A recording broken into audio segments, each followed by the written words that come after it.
Je peux même vous dire que je suis heureuse d'avoir mon alopécie. Je sais, ça paraît fou. Et jamais de la vie, j'aurais pensé dire ça un jour. Mais comme quoi, c'est un message d'espoir.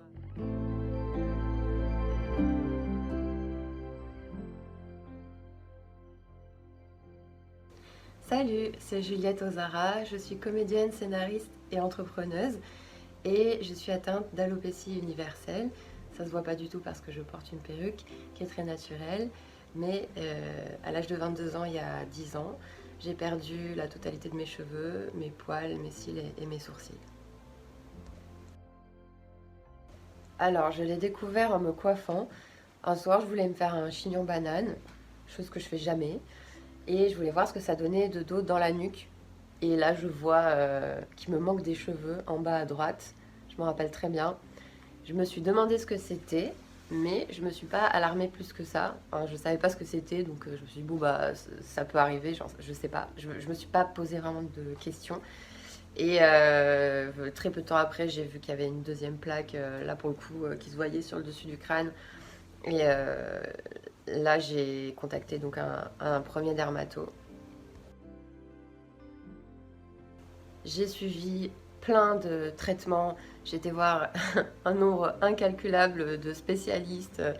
Et j'ai essayé plein de choses qui n'ont pas du tout fonctionné sur moi. La seule chose qui a marché, c'était les piqûres de cortisone, qui est très efficace, en tout cas sur le moment. C'est une cinquantaine de piqûres directement dans le crâne.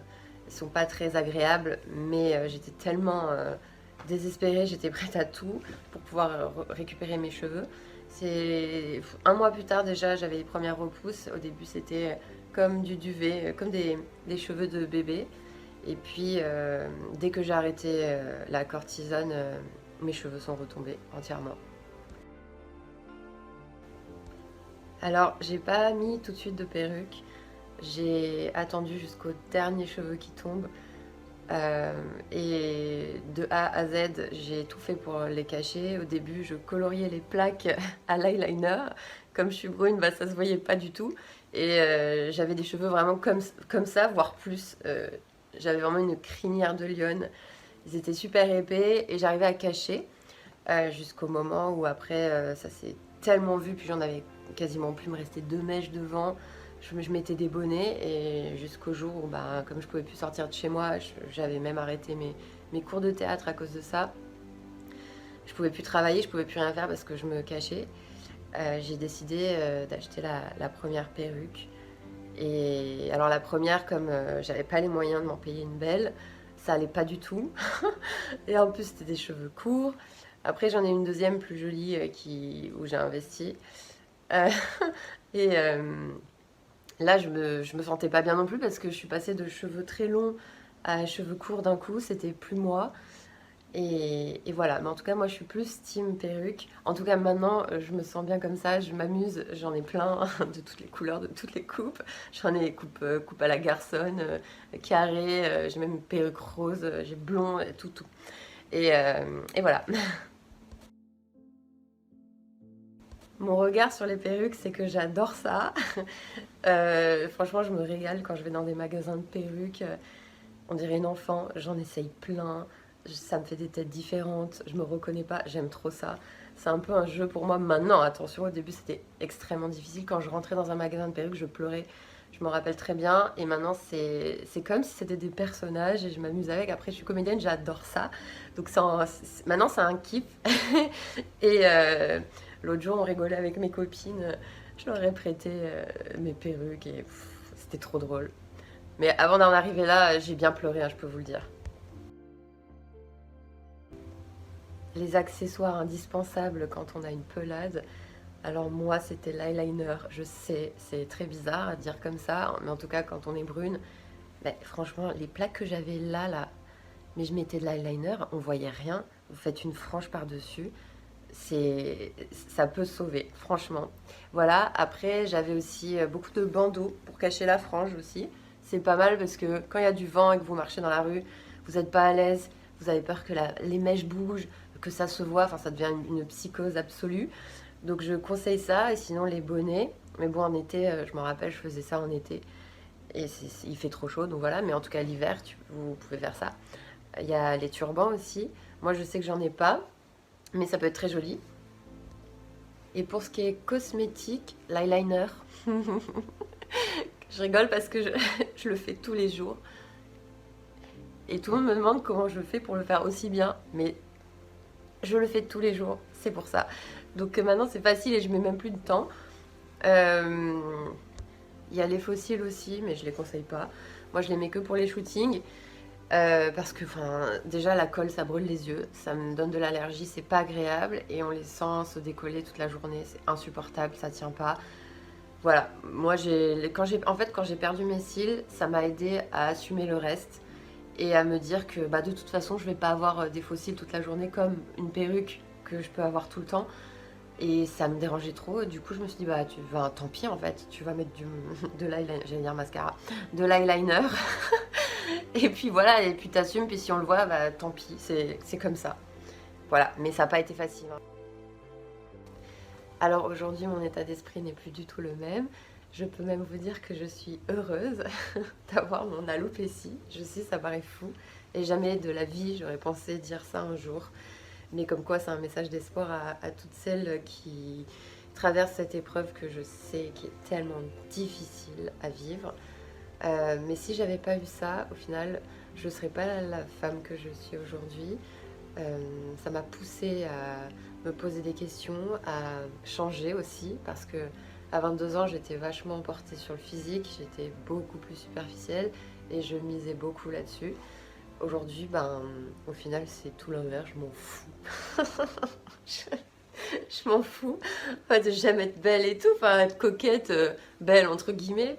Mais du coup, c'est ce qui m'a appris que bah il n'y a pas de standard de beauté. En fait, ça veut rien dire, c'est n'importe quoi. Là, j'ai appris ce qu'était la vraie beauté et surtout j'ai appris à me connaître et à me rencontrer pour la première fois. Donc je sais qui je suis et c'est grâce à cette épreuve. J'ai une anecdote rigolote à raconter qui était pas drôle sur le moment du tout. Du coup, quand j'ai commencé les cours de théâtre, j'ai voulu faire de la figuration sur un long métrage pour voir un peu comment ça se passait. Et donc j'ai fait de la figure sur un film bollywoodien. Donc il voulait des brunes.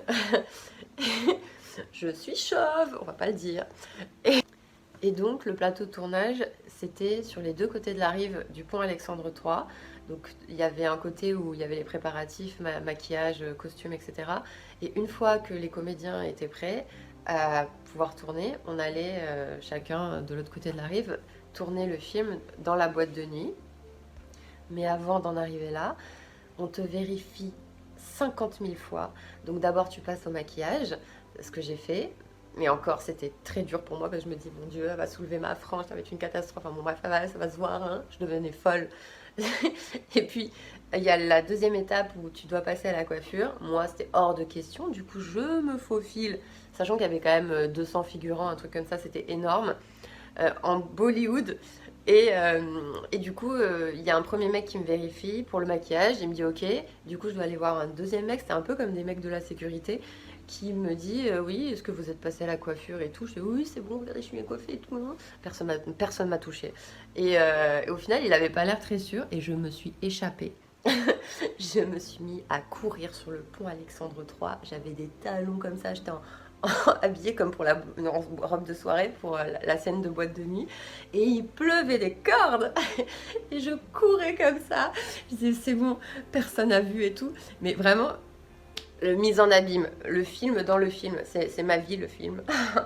Et du coup, bref, du coup, je suis arrivée sur le plateau de tournage.